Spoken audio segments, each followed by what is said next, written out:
لائیں کہیں کہ ہمارا رب اللہ ہے، پھر اس پر جم جائیں۔ ان پر فرشتوں کا نزول ہوتا ہے، نہ کوئی غم کرو نہ خوف، خوشیاں مناؤ جنت کی جس کا تم سے وعدہ کیا گیا تھا۔ اللہ کی ربوبیت پر اطمینان جب انسان کو ہو جاتا ہے، میرا رب اللہ ہے، ربی اللہ، انسان کے لیے نہ کوئی کھٹکا، نہ کوئی خطرہ، نہ کوئی خوف، نہ کوئی حزن۔ جو کچھ ہو رہا ہے کس کے اذن سے ہو رہا ہے؟ اللہ کے اذن سے۔ اللہ کے اذن کے بغیر پتا تک نہیں ہلتا۔ یہ کوئی اندھا بہرا مادہ نہیں ہے جس سے مجھے کوئی خوف ہو۔ اندھا بھینسا چلا آ رہا ہو اس سے تو ڈرنے کا ہر انسان کو ڈرنا چاہیے، نہ معلوم کس کو ٹکر مار دے۔ لیکن نہیں، اس کائنات کو چلانے والا ایک سمیع و بصیر خدا ہے، وہ جو میرا دوست ہے، میرا ولی ہے۔ اللہ ولی الذین آمنوا یخرجہم من الظلمات الی النور۔ اللہ اہل ایمان کا ولی ہے، ساتھی ہے، پشت پناہ ہے، مددگار ہے، حمایتی ہے۔ بتائیے جسے یقین ہو جائے کہ اللہ میرا مددگار، اللہ میرا محافظ، اللہ میرا پشت پناہ، اللہ میرا حمایتی، اس کے لیے کوئی خوف ہوگا؟ اس سے کوئی ڈر ہوگا؟ میں مثال دیا کرتا ہوں ایک بہت سادہ پنجاب کے دیہات کی۔ وہ بڑا چودھری ہے اور کوئی غریب کسان ہے۔ اس غریب کسان کے جانوروں کو ہر وقت اندیشہ ہوگا چوری کا، کوئی میری بھینس کھول کر نہ لے جائے، کوئی میرا بیل کھول کر نہ لے جائے۔ لیکن جس کے بارے میں یہ سب کو معلوم ہو کہ وہ جو بڑا چودھری ہے وہ اس کا دوست ہے، اس کی بچیا کو کوئی خوف ہوگا؟ اس کی بھینس پر کوئی ہاتھ ڈالے گا؟ اسے کوئی اندیشہ ہوگا؟ نہیں۔ کیوں؟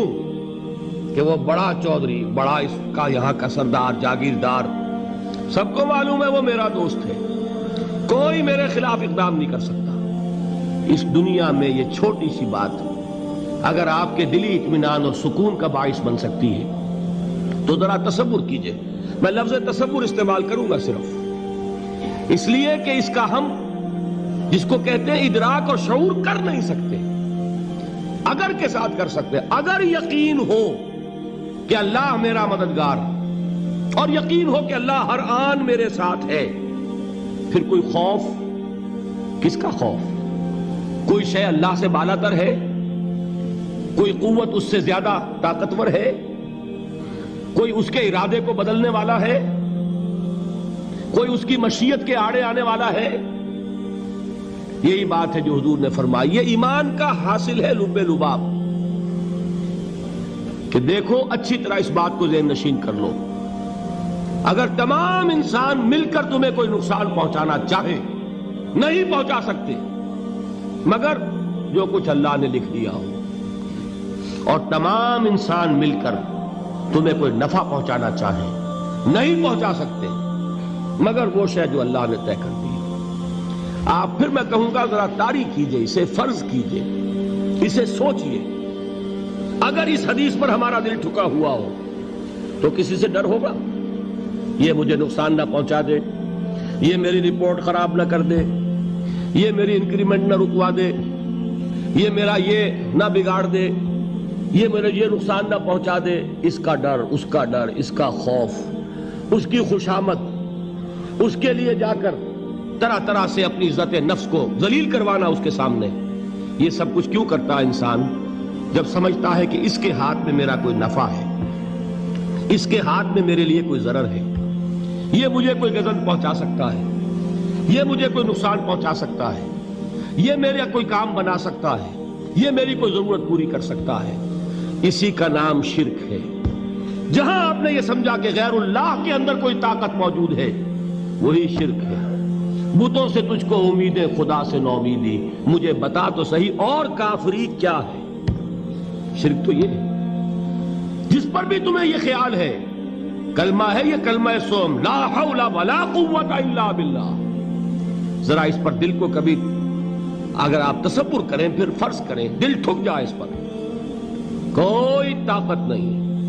یہی بات تھی جو شیخ عبد القادر جیلانی رحمۃ اللہ علیہ نے اپنی وصیت میں اپنے بچے سے کہی.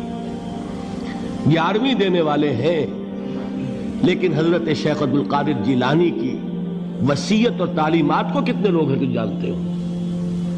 یہ جن مقامات تک پہنچے ہیں وہ کس چیز کی بدولت پہنچے ہیں؟ انہوں نے جو پیغام دیا وہ کیا تھا؟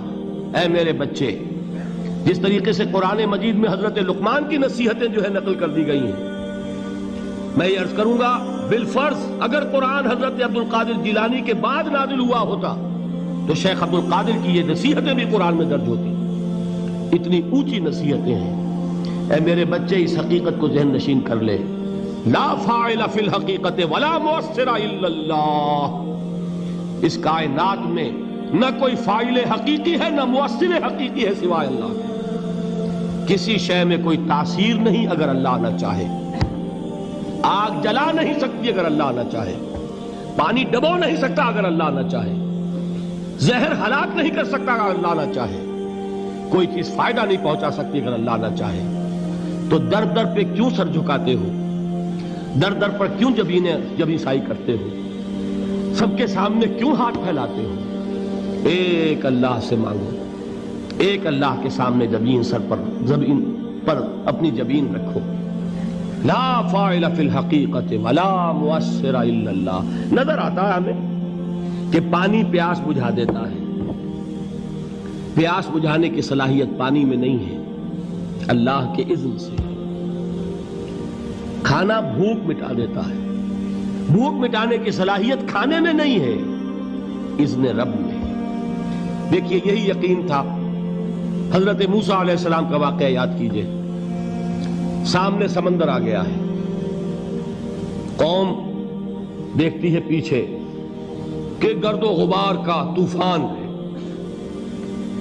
معلوم ہوا کہ فرعون اپنے لشکر سمیت آ گیا ہے.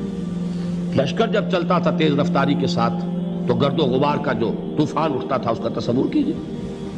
اور لمحہ بلمحہ وہ قریب آ رہا ہے. پوری قوم نے کیا کہا؟ اے موسیٰ انا لمدرکون. اے موسیٰ ہم کو پکڑے گئے.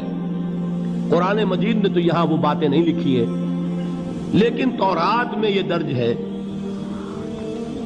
کہ بنی اسرائیل جھگڑنے لگے، دست و گریبان ہو گئے موسیٰ کے ساتھ. موسیٰ ہمیں یہاں مروایا لا کر، اس سے تو ہم وہیں بہتر تھے. وہاں کھانے کو ملتا تھا، زندگی تو تھی، بیگار ہم کر رہے تھے، موت تو نہیں تھی. اب جو کچھ ہوگا اس کا تصور کرو، جس طریقے سے ہمارے ٹکڑے اڑائے جائیں گے. تو لڑ رہے ہیں حضرت موسیٰ علیہ السلام سے. یہ تورات کی تفصیل ہے. قرآن میں صرف اتنا آیا ہے، پریشان ہو کر انہوں نے کہا انا لمدرکون. موسیٰ ہم تو پکڑے گئے. اس وقت موسیٰ کا جواب کیا ہے؟ کلا ان معی ربی سیہدین. نہیں، میرے ساتھ میرا رب ہے، وہ راستہ دے گا. بتائیے کہاں راستہ نظر آ رہا ہے؟ یہ ہے ایمان بالغیب. راستہ نظر نہ آئے تب اللہ پر یقین ایمان ہے. جیب میں پیسے ہوں اور تب دل کو اطمینان ہے تو ایمان کس پر ہوا؟ پیسے پر، اللہ پر نہیں. جب وسائل و ذرائع نہ ہو اور پھر یقین ہو کہ اللہ مسبب الاسباب ہے، وہ اسباب کا پابند نہیں ہے، وہ اسباب کا محتاج نہیں ہے، اسباب اس کے محتاج ہیں. اگر یہ یقین ہے تو اللہ پر ایمان ہے. یہ نہیں ہے تو تمہارا ایمان اسباب پر ہے، وسائل پر ہے، ذرائع پر ہے، مادیات پر ہے، اللہ پر نہیں. اس وقت کہاں راستہ تھا؟ کوئی راستہ تھا؟ سمندر ہے اور ادھر سے لشکر آ گیا ہے. کلا ان معی ربی سیہدین. اب دیکھیے ایمان کہہ دینا آسان ہے، ہوا معکم اینما کنتم. جہاں کہیں بھی تم ہوتے ہو اللہ تمہارے ساتھ ہوتا ہے. لیکن اس کا یقین قائم ہو جائے تو زمین و آسمان کا فرق واقع ہو جائے.